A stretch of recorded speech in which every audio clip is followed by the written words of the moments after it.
오늘 주식 계좌를 열어보셨습니까? 어떤 감정이 밀려오셨나요? 환희입니까? 아니면 더 오르기 전에 제대로 타지 못한 것 같은 답답함입니까? 2026년 2월 24일, 오늘 우리는 대한민국 자본시장 역사의 길이 남을 숫자를 두 눈으로 직접 목격했습니다. 코스피 5,969.64포인트, 장 마감 기준 사상 최고치이며 6,000선까지 이제 불과 30여 포인트가 남았습니다. 이 장면을 살아서 직접 보고 있다는 것 자체가 우리 투자자들에게는 역사의 현장에 서 있는 것과 다름없습니다. 더욱 놀라운 것은 개별 종목의 숫자입니다. 삼성전자가 드디어 20만 원을 돌파했습니다. 종가 기준 정확히 20만 원, 전일 대비 3.63% 상승. SK하이닉스는 더욱 극적이었습니다. 종가 100만 5천 원, 이른바 100만 닉스가 마침내 현실이 됐습니다. 국내 증시에서 주가 100만 원이 넘는 황제주 반열에 당당히 이름을 올린 겁니다. 이 두 종목의 합산 시가총액만으로도 2천조 원을 넘어선 것 역시 사상 처음 있는 일입니다. 오늘 코스피는 123.55포인트, 2.11% 급등으로 장을 마쳤습니다. 불과 몇 년 전만 해도 이 광경을 상상이나 할 수 있었을까요? 코리아 디스카운트, 박스피, 만년 저평가라는 꼬리표를 달고 지지부진하던 한국 증시가 지금 전 세계 투자자들의 시선을 한몸에 받고 있습니다. 지금 투자 커뮤니티는 그야말로 난리가 났습니다. 삼성전자 10만 원대 다 팔았는데 20만 원 가는 거 보고 매일 후회합니다. 지금이라도 빚내서 들어가야 하나요? 이거 다 외국인들이 폭탄 넘기려는 거 아닙니까? 같은 글들이 실시간으로 쏟아지고 있습니다.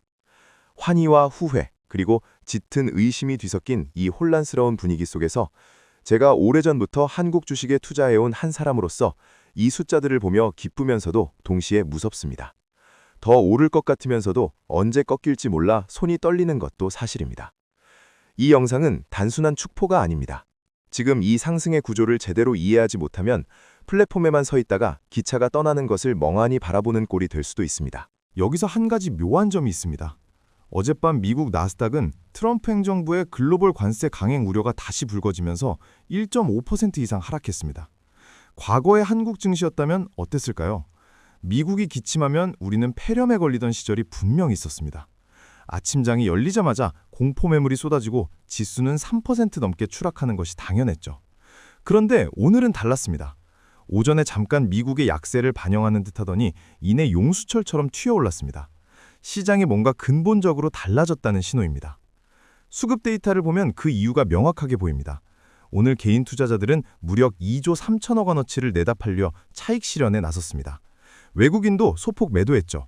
그런데 이 거대한 물량을 기관이 고스란히 받아냈습니다. 핵심 질문은 바로 이겁니다. 기관이 왜 이렇게 강하게 받아내고 있을까요? 답은 ETF에 있습니다. 미국에 상장된 한국물 ETF, 즉 한국 주식을 통째로 담는 거대한 바구니에 글로벌 자금이 빠른 속도로 유입되고 있습니다. 외국인이 직접 주식을 사는 대신 ETF라는 우회로를 통해 한국 시장 전체를 대규모로 매집하고 있고 이 자금이 기관 순매수로 잡히는 구조입니다. 겉으로는 기관이 사는 것처럼 보이지만 그 뒤에는 외국인의 거대한 달러가 숨어 있습니다. 쉽게 말하면 외국인이 직접 빵을 사러 오는 게 아니라 동네 주민에게 돈을 쥐어주고 대신 사오게 하는 방식입니다. 왜 지금 이 시점에 글로벌 자금이 한국으로 쏠리는 걸까요? 지금 미국 증시는 지나치게 고평가됐다는 인식이 빠르게 퍼지고 있습니다.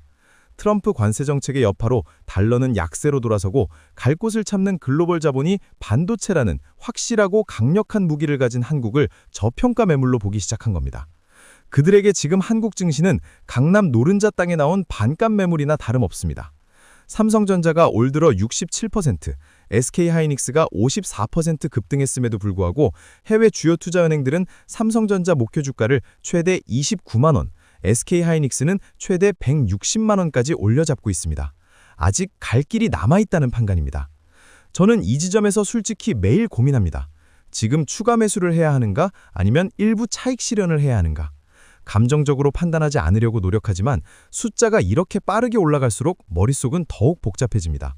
아마 지금 이 고민 저만 하고 있지는 않을 겁니다. 지수가 오른다는 사실 자체보다 중요한 것은 이 상승에 구조적인 근거가 있는지를 확인하는 것입니다. 감정이 아니라 냉철한 판단이 필요한 순간입니다. 지금 한국 증시에는 동시에 두 가지 중요한 변화가 일어나고 있습니다.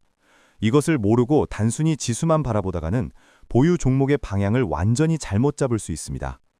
첫 번째는 자사주 소각 의무화입니다. 어제인 2월 23일 국회 법제사법위원회에서 3차 상법 개정안이 찬성 10일, 반대 6으로 통과됐습니다. 24일 본회의 처리가 전망됩니다.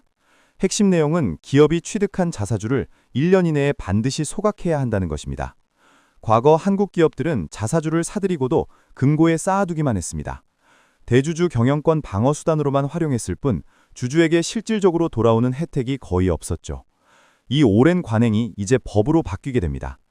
자사주를 소각하면 유통 주식수가 줄어들고 주당 순이익 EPS가 올라가며 주주 가치가 직접적으로 높아집니다. 이미 메리츠 금융처럼 선제적으로 자사주 소각을 꾸준히 실천해온 기업들의 주가가 수년간 큰 폭으로 상승한 것을 우리는 이미 목격했습니다. 앞으로는 모든 상장사에 이 기준이 강제로 적용됩니다. 지금 투자할 기업을 고르실 때 딱 하나만 확인하십시오. 이 기업이 말이 아닌 행동으로 실제로 자사주를 소각하고 있는가? 공시를 직접 확인해 보십시오. 입으로만 주주 친화를 외치는 기업과 숫자로 증명하는 기업의 주가 격차가 앞으로 더욱 벌어질 것입니다. 두 번째는 에너지 비용 구조의 대변화입니다. 49년 만에 산업용 전력 요금 체계가 전면 개편됐습니다. 과거에는 전기가 가장 비싸고 수요가 몰리던 시간대가 여름 한낮이었습니다. 그런데 지금은 다릅니다. 태양광 발전이 전국적으로 빠르게 보급되면서 낮에는 오히려 전기가 남아돌고 해가 지는 저녁 6시에서 밤 9시 사이에 전기가 급격히 부족해지는 이른바 역피크 현상이 나타나고 있습니다. 새 요금제는 이 현실을 반영해 야간 피크 시간대에 훨씬 높은 요금을 부과합니다. 이것이 기업들에게 미칠 영향은 명확합니다. 24시간 쉬지 않고 가동해야 하는 철강, 시멘트 업종은 밤마다 비싼 전기를 써야 하니 원가 경쟁력이 직격탄을 맞습니다.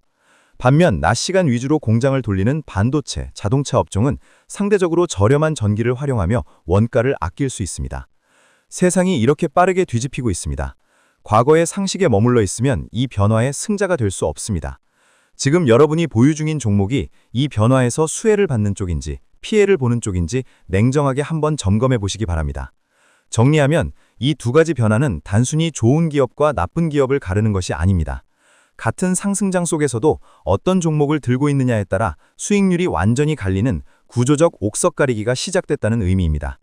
단순히 지수가 오른다고 해서 내 계좌도 함께 오르는 시대는 끝나가고 있습니다. 하지만 이 모든 긍정적인 신호에도 불구하고 저는 한 가지 우려를 쉽사리 떨쳐낼 수가 없습니다. 바로 중국이라는 변수입니다. 산업연구원이 최근 발표한 자료를 보면 로봇, 자율주행, 배터리, 전기차 등 미래 먹거리 산업의 거의 모든 분야에서 중국이 한국을 역전하고 있습니다. 자율주행 택시가 도심을 누비는 나라가 된 중국은 이제 단순 조립기지가 아닙니다. 압도적인 자본과 규모로 이미 우리를 넘어서고 있는 곳이 많습니다. 지금 한국 증시의 프리미엄이 사실상 반도체 하나에 집중돼 있다는 사실이 이래서 불안한 겁니다. 현재 SK 하이닉스가 엔비디아 AI 가속기에 HBM을 사실상 독점 공급하며 이 호황을 이끌고 있지만 중국 경쟁자들의 기술 추격 속도도 해마다 빠르게 빨라지고 있습니다. 반도체 하나에 의존하는 외줄타기 성장, 이것이 우리 증시의 가장 큰 구조적 약점입니다. 그렇다면 지금 투자자로서 어떤 판단과 선택을 해야 할까요? 아직 시장에 충분히 참여하지 못했다고 느끼신다면 지금 당장 쫓아서 올라타기보다는 짧은 조정 구간을 차분히 기다리는 편이 훨씬 낫습니다. 미국 금리 인하 족도가 늦어진다는 뉴스가 나오거나 외국인 수급이 일시적으로 약해지면서 지수가 3에서 5% 정도 눌리는 구간, 바로 그 짧은 며칠이 마지막 탑승 기회가 될 수 있습니다. 이때 쫓아가는 것이 아니라 준비된 사람이 기다리던 자리에서 올라타는 것과의 차이는 결국 수익률로 드러납니다. 그 시기에 자사주 소각을 실제로 이행하고 있는 기업과 낮 시간대 전력을 활용해 원가를 줄일 수 있는 첨단 제조업 중심으로 담으시는 전략이 지금으로서는 가장 유효합니다. 반대로 이미 비중이 충분하다면 출구 신호를 놓치지 않는 것이 무엇보다 중요합니다. 뉴스에서 HBM 분야에서 중국이 한국 수준의 수율을 달성했다는 소식이 나오기 시작하는 그 시점이 지금 한국 증시에 누리고 있는 프리미엄이 서서히 사라지기 시작하는 변곡점이 될 것입니다. 그때가 바로 미련 없이 포트폴리오를 재편해야 할 타이밍입니다. 뉴스를 보고 움직이면 이미 늦습니다. 그 신호가 나오기 전에 미리 머릿속에 기준을 세워두셔야 합니다. 저도 솔직하게 말씀드리면 요즘 보유 종목을 확인할 때마다 더 담아야 하나, 조금 덜어야 하나 하는 생각이 하루에도 몇 번씩 반복됩니다. 빚을 내서 더 들어가기엔 너무 올랐고, 그렇다고 지금 팔기엔 아직 오를 것 같고, 아마 지금 이 고민을 저와 함께하고 계신 분들이 많을 거라 생각합니다. 정답은 없습니다. 다만 감정이 아닌 구조적 논리로 판단하는 것, 숫자가 오를수록 오히려 한 발 물러서서 냉정하게 바라볼 줄 아는 것, 그것이 지금 이 시장에서 우리에게 가장 필요한 태도라고 저는 생각합니다. 코스피 5,969, 6,000선이 바로 눈앞입니다. 삼성전자 20만원, SK하이닉스 100만원. 이 숫자들은 대한민국 기업들이 오랫동안 쌓아온 실력이 만들어낸 부분도 분명 있습니다. 동시에 갈 곳 잃은 글로벌 자본이 일시적으로 만들어낸 프리미엄도 섞여 있다는 사실을 잊어서는 안 됩니다. 준비된 사람에게는 이 상승장이 역사적인 기회지만 감정에 휩쓸리면 이 파도에 오히려 쓸려가는 쪽이 될 수 있습니다. 오늘 장이 끝난 후 보유 종목이 지금 이 시대의 변화를 제대로 따라가고 있는지, 행동으로 주주를 대우하는 기업인지 냉정하게 한번 심판해 보시기 바랍니다. 마지막으로 여러분께 여쭤보고 싶습니다. 지금 코스피 6,000을 눈앞에 두고 여러분은 어떤 선택을 하고 계십니까? 지금이 기회라고 보십니까? 아니면 꼭지에 가깝다고 보십니까? 댓글로 여러분의 생각을 솔직하게 남겨주세요. 실제 투자자들의 살아있는 의견을 제가 직접 읽고 다음 영상에서 반드시 다루겠습니다. 이런 정보가 도움이 되셨다면 구독과 좋아요가 채널을 유지하는 가장 큰 힘이 됩니다. 알림 설정도 꼭 켜두세요. 다음 영상에서 뵙겠습니다.